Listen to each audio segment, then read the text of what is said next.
Ce soir, Jacob Berger a porté son regard de cinéaste sur le World Economic Forum, ce qu'il qualifie de festival de Cannes du pouvoir et de l'argent. Au-delà de la résonance symbolique, il essaie de mieux comprendre l'apathie qui semble régner sur cette édition, habituée par le passé à des affrontements parfois très violents.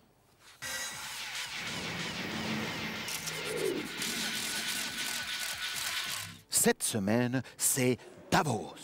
Et oui, c'est devenu un rituel en plein janvier. Tous ceux qui ne se sont pas suicidés pendant les fêtes ont le grand privilège de pouvoir assister via la télévision à cette espèce de festival de Cannes, mais sans les films, qui est devenu le Forum économique mondial. Riches et puissants de la planète se rassemblent, généralement sous la neige et bien sûr entre eux, pour discuter de ce qu'il convient de faire du monde. Pendant ce temps, les gueux, les manants, les révoltés de tous bords sont maintenus à distance par une savante combinaison de policiers grisons, gendarmes romans, flics du Liechtenstein, soldats de l'armée suisse, gardes privés, canons à neige, canons à eau, gaz lacrymogène, balles en caoutchouc et même FA-18. Chaque année, c'était la fête, une joyeuse baston montagnarde qui avait pour but d'empêcher que des protestataires aux seins nus et à banderoles provocatrices ne détournent les grands esprits du monde de leurs saines réflexions. Cette année, ils sont 6400 hommes en tout pour protéger l'élite mondiale des affaires, de l'argent et du pouvoir. Une protection qui se chiffre en dizaines de millions de francs.